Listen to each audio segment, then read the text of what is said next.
में जो है उनकी असफलता के कई कारण होते हैं।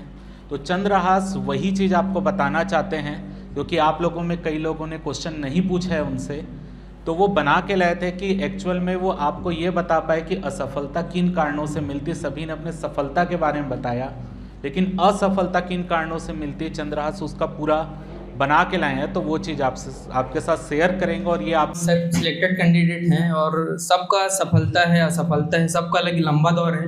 आप इतने लोग बैठे हैं, सब एक चीज़ नोटिस किए होंगे, सब के सब 7 साल 8 साल 10 साल 13 साल वाले भी बैठे हुए हैं। तो एक लंबा दौर है, मतलब एक बहुत सारा चीज़ सीखने को मिला होगा कि निरंतर प्रयास करना जरूरी है, निरंतर प्रयास है, धैर्य रखना जरूरी है और बहुत सारी चीज़ें हैं। ठीक, और हम लोग असफल क्यों हुए उसके भी बहुत सारे कारण हैं, है ना। तो सब अपना अपना अलग कारण बताया, मैं उसको एक समअप कर देता हूँ 7-8 पॉइंट में। मैं वही बताने आया हूँ, क्योंकि सब तो इतना सारा बोल रहे थे, सब बोले हैं, सबसे आप कुछ ना कुछ सीखे होंगे। एक लिस्ट आप पता होना चाहिए करके, है ना।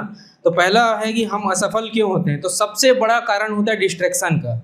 हम लोग को कहीं ना कहीं हम लोग डिस्ट्रैक्ट ही थे कहीं ना कहीं, क्योंकि भाई जैसे गोपाल सर ने बताया है कि मैं गोला भरने से चूक गया, है ना। तो वो एक गलती है, मानता हूँ, लेकिन हम यदि उसका प्रैक्टिस पहले से करके जाते तो वो नहीं होता। तो मैं एक लिस्ट बताता हूँ। पहला तो बहुत से विद्यार्थियों को यहीं बैठे होंगे, लक्ष्य सुनिश्चित नहीं कि करना क्या है।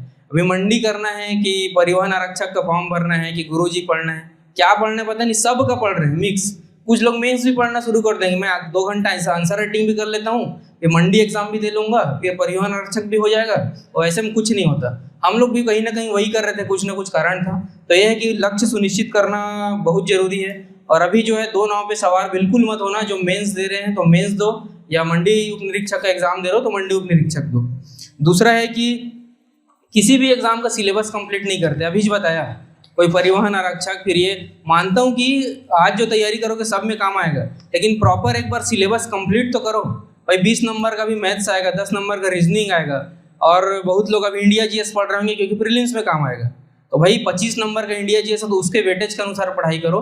अभी सबसे पहले कि जब व्यापम हम पीएससी की तैयारी करते हैं तो जो विषय होता है, विषय पे पकड़ मजबूत करना चाहिए। मैथ्स से आज इतना मैथ्स पे काम कर लो कि कोई भी एग्जाम में आए तो आपको मैथ्स केवल रिविजन करना बचे।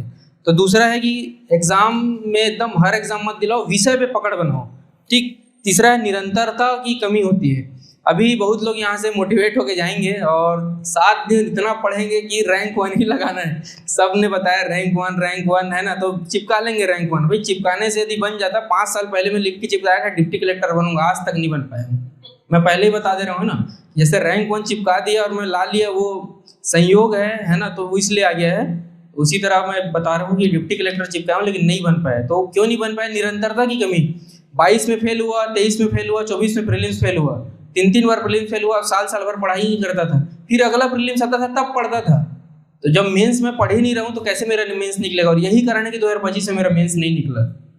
ठीक। तो यह निरंतरता बहुत जरूरी है, निरंतर पढ़ाई करें। चौथा है बहानेबाजी।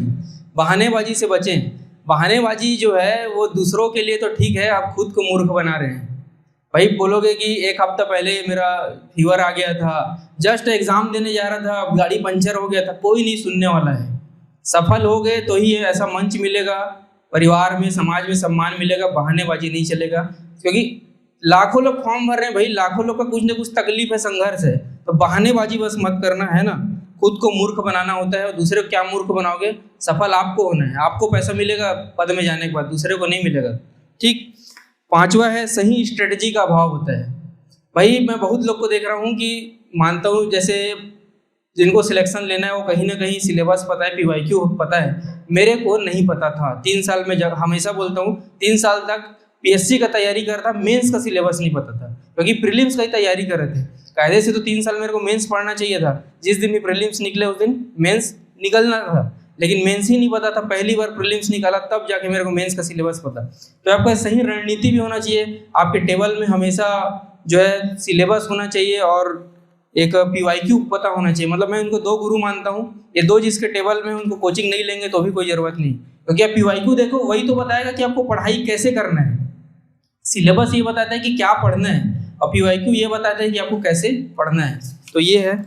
और इसके अलावा समय की बर्बादी से थोड़ा बचे, खासकर एग्ज़ाम से 40-45 दिन पहले। उसके पहले आप जो भी कर रहे हैं, मोबाइल चला रहे हैं, सोशल मीडिया चला रहे हैं, जो भी करना है करें, लेकिन लास्ट के जो 40-45 दिन होता है, क्योंकि हम जितने सिलेक्टेड हैं वो लास्ट में, जो मैं जानता हूँ 30 दिन ऐसा पढ़े होंगे ना कि गोपाल भैया बता रहे हैं 3 महीना पढ़े हैं, है ना। मैं भी तैयारी तो लगातार कर रहे थे कि लास्ट का जो दिन होता है 40 से 45 दिन, वो इतना इंपॉर्टेंट होता है, पूरा आइसोलेट हो जाना। वही मैं खड़ा था तो भी बोला कि मोबाइल में दूसरों का स्टेटस ये सब देखना छोड़ दें, सोशल मीडिया में थोड़ा सा भाई उतना तो करना पड़ेगा ना, आपको अधिकारी बनना है, चयनित होना है, तो समय कम बर्बाद करें। दूसरा होता है 7वां नंबर का पॉइंट है, आत्मविश्वास में कमी होता है। तैयारी भर, अब इन सब कमियों को दूर करके हम तैयारी की तो कर लेते हैं, मन भर पढ़े, जानदार पढ़े, शानदार पढ़े, रैंक भी लगा रहे हैं, टेस्ट दे रहे हैं, तो सब सुधार हो गया, लेकिन आत्मविश्वास नहीं है। एग्जाम हॉल में जा रहे हैं तो वहीं पैनिक हो जा रहे हैं, क्या होगा, कैसे होगा। भाई आप डर गए तो फिर तो दूसरा बाजी मार जाएगा ना। तो आत्मविश्वास रखें, और आत्मविश्वास के लिए मैं जैसे करता था कि 15 दिन 20 दिन पहले आप खुद का जो टेस्ट दे रहे हैं आपको एनालिसिस कर लिए कि मैं कितने पानी में हूँ, कितने पानी में नहीं हूँ। तो खुद का मैं वॉइस रिकॉर्ड कर लेता था कि एग्जाम हॉल में मेरे को कैसे परफॉर्म करना है, चाहे टफ आए एग्जाम, चाहे सरल आए, कैसा भी आए। 3 घंटे में कितने चरण में सॉल्व कर रहे हैं, जैसे सब ने बताया कि 3 चरण में करते थे। तो पहले से आपका पूरा स्ट्रेटजी होना चाहिए और आत्मविश्वास से आप भरपूर होना चाहिए। आत्मविश्वास देखिए, हम सब में एक चीज कॉमन नजर आया कि जैसे ही ये पोस्ट आया था सब ने अपने अपने तरफ खींच लिया कि ये मेरा है, सब के सब खींच लिए थे कि ये सोशियोलॉजी में है, मेरा लॉ में है, कोई MSW है। सब उस दिन खुशों के लिए कि 7-8 साल का है, मेहनत है, इसको तो नहीं जाने देंगे।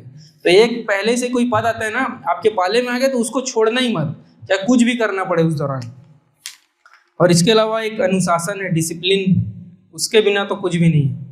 जो भी एग्ज़ाम का तैयारी कर रहे हैं आप, उसके लिए ईमानदार रहना पड़ेगा, डिसिप्लिन रहना पड़ेगा। और अंत में मैं यही कहूँगा कि असफलता के लिए आप स्वयं जिम्मेदार हैं, दूसरा कोई नहीं है। ना आप घर वाले को दोष दे सकते हैं, ना परिवार को, समाज को, ना गुरुजन को, किसी को नहीं, क्योंकि आपके हाथ में कलम था, आपने 3 घंटे बैठ के एग्ज़ाम दिया है, गोला भरना आपके हाथ में, तो जिम्मेदार आप स्वयं हैं और दूसरा कोई नहीं है। बस यही है सफलता का जो मैं 7-8 पॉइंट बता पाया, शायद काम आएगा आप लोगों के।